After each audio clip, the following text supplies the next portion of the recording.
Tu labi izskaties šodien. Šodien. Sorry, es jau kļūdījos.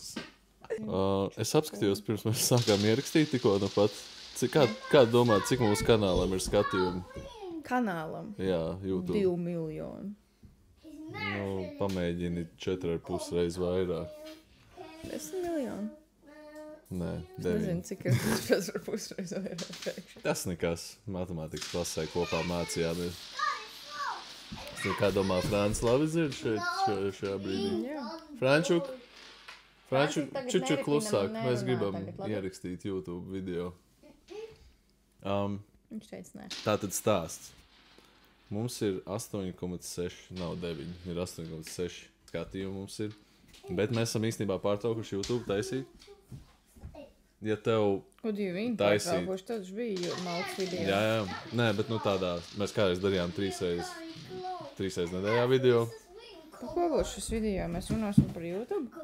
Un es vienkārši gribu pastāstīt, kā mums iet un ko mēs darām dzīvē. Ok, labi.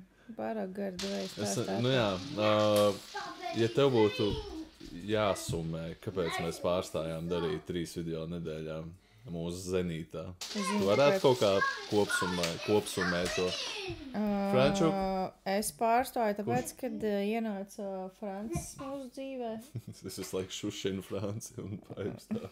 Ne jau, ka Francis ir pie tā vainīgs, bet ne jau Francis vispār ne pie kā nav vainīgs. Vienkārši priekš manis otrā pieredze, otrā bērna ienākšana ģimenē bija crazy shit. Un man vienkārši nebija vairs resursu to darīt, un tas ir arī viss. Un tos resursus es neesmu atradusi. Es esmu atradusi šobrīd resursus atsākt trenēties, un Francim pilnīgi 5 gadi. Jā. Pēc Matildas dzimšanas es atsāku atgūt savus resursus, kad Matilai bija 2 mēneši, tā kā redzat atšķirību. Jā. Un, jā, tas ir tikai tāpēc. Nu, no manas puses noteikti, jā. Nē, es tev piekrītu. Mums šobrīd tā iekārta ir tāda, ka es būtībā esmu karjerā iekšā, tādā darba izpratnē. Bet tu dari lielu, grūtāko darbu. Tu esi pārsvarā ar bērniem. Bērni iet, kāds tehniski saucās estētikas skoliņa, ja? Nu, ne tā kā tradicionālais bērndārs, bet 3-4 stundas dienā apmeklē pirmsskolas iestādi. Un jā, un tad tu esi pārsvarā ar viņiem, ved viņus arī uz pulciņu. Un tajās dienās, ka man nav tas pilnlaika darbs, un es esmu vairāk, pat neesmu tā kā visu laiku, nevienā brīdī es neesmu bijis tā kā visu laiku ar bērniem, izņemot tur varbūt pāris dienas, vai tur pat, kad tu biji prom kaut kādu, ka šo 6,5 gadu laikā. Jā. Nav bijis tā, ka es esmu 100% ar bērniem, man liekas, nevien ilgāk kaut ko dienu, 2. Un, jā, tajās dienās kaut ko dabūt gatavu, izdomāt, izplānot, būt radošam, uzfilmēt YouTube video ir vienkārši, godīgi sakot, neiespējami. Un, jā, tā. Un tas, kas bija kādreiz kaut kā diezgan plūstoši, mums sanāca un nepiespiesti, un vispār radīt to saturu. Tas vienkārši nokrita kaut kādā prioritāšu sarakstā diezgan zemu, un tas pat, jā, tas vienkārši tā notika. Un tas nav pat tā, ka tur kaut kas sāka riepties to darīt, vai tas kā vispār, nē. Es ļoti labprāt tos video taisītu, bet vēl nē. Vēl nē. Un zini kā, un tad, kad tu to dari 3 reizes, šito Keisijs Naistas tikko stāstīja savā intervijā, ka viņš 800 dienas pēc kārtas taisīja daily vlogu YouTube, un tajā brīdī, kad viņš beidz to darīt, viņš vienkārši nespēja vairs to darīt. Un, man liekas, tas arī ar mums notika. Jā. Tad, kad mēs izkritām no tā 3 reizes nedēļā, tad ir šausmīgi grūti sev piespiest to turpināt, atsākt darīt to, ko tu esi izgājis no ritma ārā. Tas strādā ar visu dzīvē, ar diētām, ar apņemšanām, ar visu pārējo, un tas vienkārši šeit, man liekas, notika. Es gribu atsākt kaut ko šitam līdzīgu sākt darīt, tāpēc, ka tas ir tāds šobrīd populārais podkāstu formāts kaut kādā ziņā. Okay. Ir tāds mini podkāstu epizode. Un šis ir vienkārši par to, kā mums iet. Es kaut kādā ziņā jūtos atbildīgs pret mūsu auditoriju, jo viņi ir mūs atbalstījuši vienkārši neadekvāti. Pret to, ko mēs sniedzām, to vienkāršo nepiespiesto saturu. Ikdienišķo es jau minēju, un jūs tā mūs atbalstījāt, ka es kaut kādā ziņā jūtos atbildīgs, vienkārši iečekoties šad un tad, un šis ir tas. Jā. Man ir vēl gadiņš palicis fizioterapijas skolā.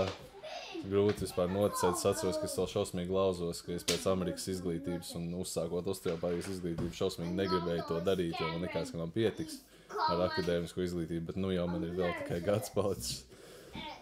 Un tas ir bijis liels izaicinājums priekš manis apkopot pilnlaiku darbu, būt kaut cik klātesošam ar ģimeni un vēl akadēmiski pilnveidoties, bet te nu mēs esam.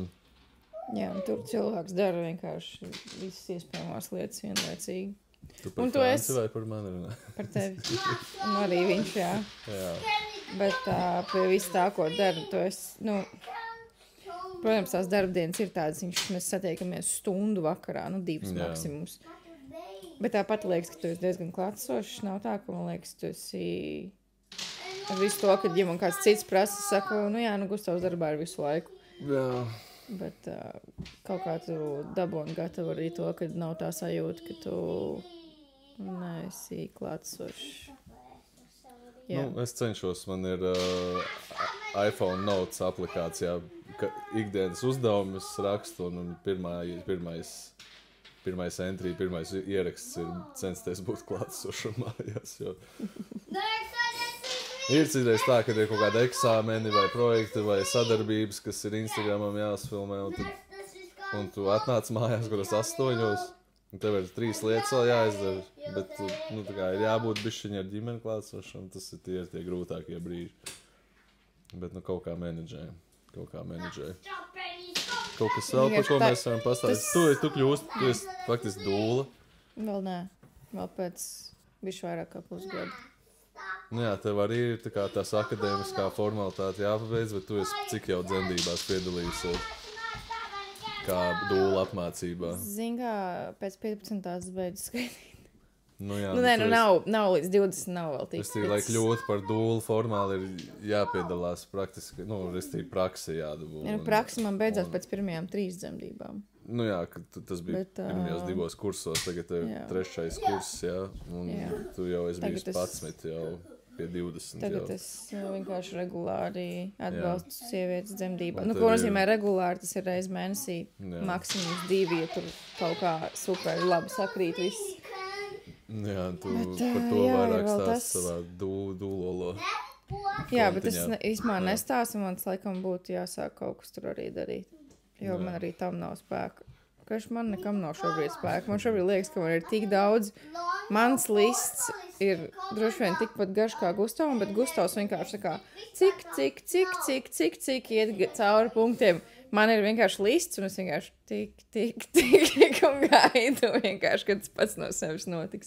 Kas tā nebūs, bet es atkārtošos dienas, kad es esmu ar bērniem, tas ir tiklīdz tu padomās par kaut ko, kas tev jāizdara, būs kaut kāds jautājums, kāds sēdēs uz podu un bļaus, notīri man dībēnu.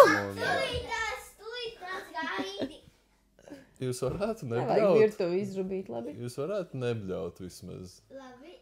Jā, jūs varat darīties, spēlēties, bet nebļaut šeit. Mēs nezinām, vai jūs mums vispār dzirdējāt tikko.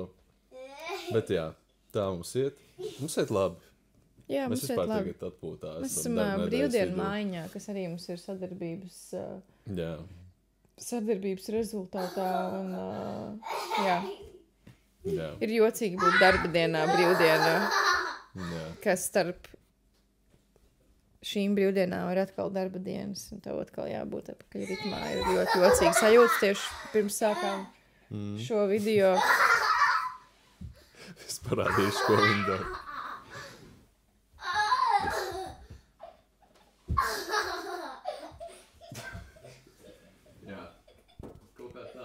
Kroči, pirms mēs sākām šo video, es sēdēju un domāju par to, vai es esmu šodien vispār tā kā izpūtus gaisu, vai es... Atpūtusies, jā, jo man atkal jau, Matildai rīt ir koncertiņš skolā, un es jau domāju, vai mums viss ir paņemts līdzi, jo ko viņi tur vilks, ko es vilkšu, tad pa ceļam mēs gājām, es domāju, vai vispār Gustav ir kaut kas līdzi, ko vilkt uz koncertiņu, man liekas, ka nē. Un jā, šīs ir manas domas šodien vienkārši. Uz koncertu Žoržas Siksnes teik reklāmu. Viss tā kā Piederās. Jā. Tieši tā. Vienmēr sakot, es nevaru īsti atslābināt savu smadzeni laikam. Bet es gaidīju, šodien te varēs iet pirtī, es gaidīju iet pirtī, varbūt tas man būs tāds, šī bija brīvdiena. Mēs droši vien varētu, es gribētu tev kopā, bet varētu pa vienam iet, lai tas ir mierīgāks process kaut kāds. Bērni arī ies pirtī. Nē, kā? Kā viņiem uzliksim multu un iesim pirtī? Nu jā. Sarunāts. Tāds variants, jā.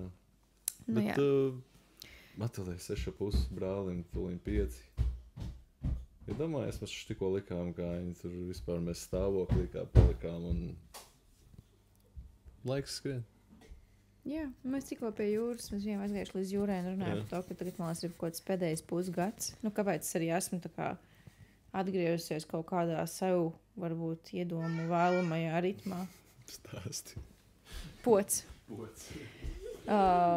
Es nezinu, ko es gribēju stāstīt. Šādi ar mani noteikti. Man vēl joprojām ir kaut kāds, sievietes to sauc par pregnancy brain, bet tas vienkārši ir kaut kāds māmiņu smadziņu zudums, es nezinu. Jo man kaut kur iztraucēja un aizmirst, par ko es runāju. Gustav, par ko es stāstīju? Par to, ka pēdējā pusgada laikā man ir tā sajūta, kad neviens vairs nav maziņš, un ir tā kā, viņi ir tā kā bērni. Matilda stāv blakus un smaida. Viņi var par sevi parūpēties. Es viņus varu atstāt istabā, neuztraucoties, ka viņi tur kaut ko sev izdarīs, un te ir Francis ar pliku dibanu. Kāpēc? Pastāst, kāpēc? Lai kopsummētu, ko mēs varam pateikt? Ko kopsummētu? Es centīšos kaut kā dalīties ar šo pieredzi, kas ir mūsu šādā formātā. Un varbūt, ka mēs kādam varam kaut ko arī palīdzēt šādā veidā. Ar varbūt pusdienu pauzi vai dzīves realitāti vai kaut ko tādu. Es nesaprotu, par ko tu runā. Es filozofēju. Es vispār vairs nesaprotu, kas notiek. Tas ir viss šodien no mums. Mums kaut kā šitā arī iet. Labi un interesanti. Un brīžiem arī grūti. Kā tev liekas? Bet, Pagaidi. Kādi mēs tev liekamies kā vecāki? Labi, nu mī. Es nesaprotu, ko es man tur atbildēju. Nesaprotu, ko atbildēt? Pat? Jā, es nezinu, ko atbildēt. Kādi mēs esam? Vislabākie. Bet ikdienā. Ikdienā. Ko tu gribētu citādāk? Vai atļauj braukt uz skaiparku? Ok. Kopsumā mēs esam mīļi un jauki vecāki. Un vislabākie. Vajadzētu vairāk skaiparu. Jā. Droši vien končus un saldumus un vispārējo. Un man ir magonas zobos. Jā. Tas nekas.